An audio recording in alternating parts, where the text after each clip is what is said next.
imagine you're having a bit of a rough time. You're feeling depressed, so you decide to go to therapy. While you arrive there, they make you feel great and you have the best time and are so happy. But as soon as you leave, you feel miserable, facing even more problems than you had before you went to therapy. My question to you, would you keep returning to this therapy? Now, this is what a lot of people do with the so-called retail therapy, and let me tell you more in a minute.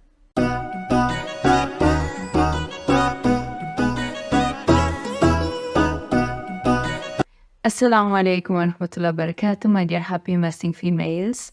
I'm Selvie, I'm the founder of Her Islamic Finance, and I empower muslimahs to their financial security and freedom, inshaAllah.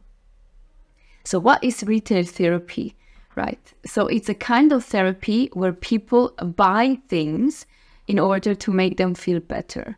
So, and they receive this impulse of endorphins when they buy something new, something exciting in order to splurge on themselves, treat themselves. But as soon as they look at their finances and what this continuous habit of retail therapy does to their finances, maybe even leaving them with problems when paying their bills, they of course feel much worse than before this retail therapy.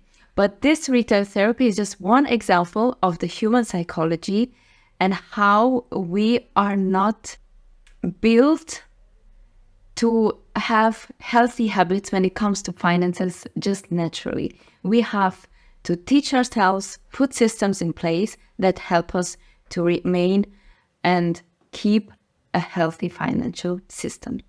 Now, I want to mention a few bad habits besides this retail therapy, just to make it clear that our psychology and our minds are not necessarily our friends when it comes to our finances.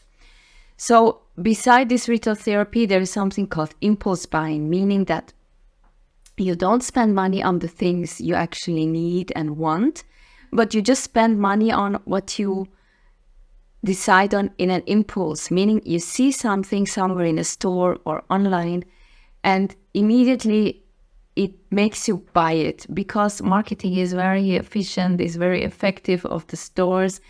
They know how to catch you, let's say, or make you want that thing.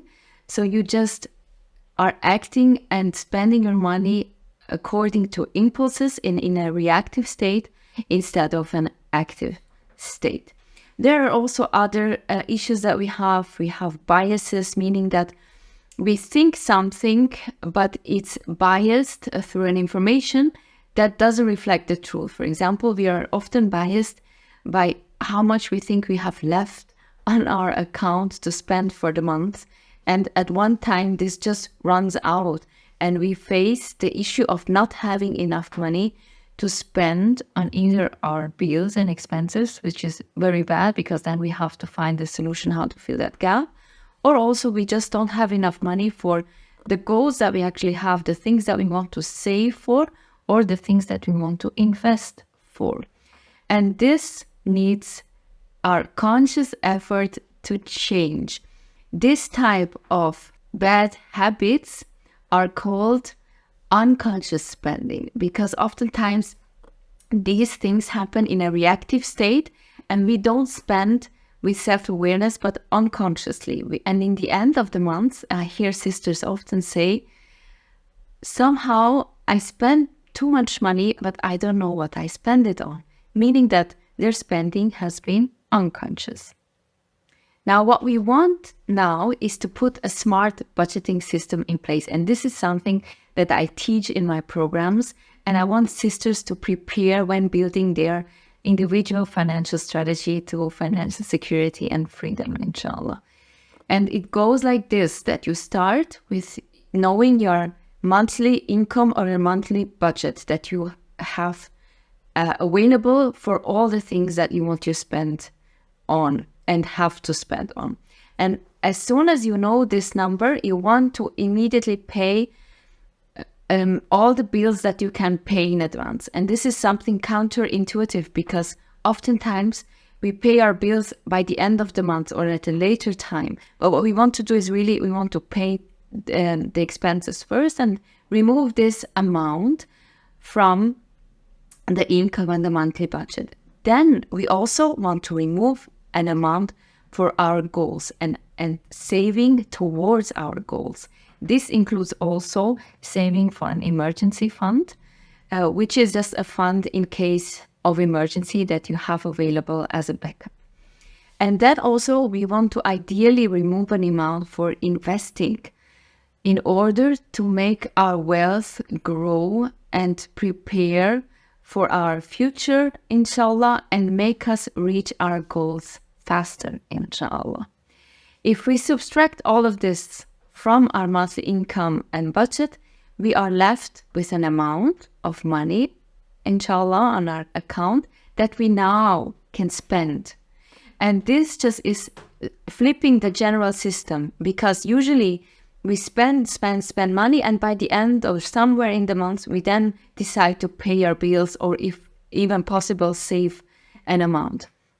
By leaving this amount, in the end, we start to now spend consciously, because first of all, you know now which amount you have available for the month, and you don't run into the risk that you spend more than you actually have available for this month. And also, if you keep spending from your expense account, this number decreases by time. So you are much, much more aware and conscious on how your finances develop, and you can really check and be aware what are you spending your money on in the end, with this variable amount that you decide for yourself you can spend on random things. And then once you have this overview, you can adapt your behavior to what you actually want and are not anymore suffering from your psychological traps and biases. So this is how you get to conscious spending, and inshallah we can all implement this in our life, because it's really the basis of creating a healthy habit and a healthy strategy for our finances and taking the things back in our hands, inshallah. So I hope you liked it, inshallah. Share, like, and comment, please. And also check out my programs where you can learn things like that and much, much more, and how to invest in a halal way, inshallah. Thank you so much. Jazakallah khairan. Assalamualaikum warahmatullah wabarakatuh.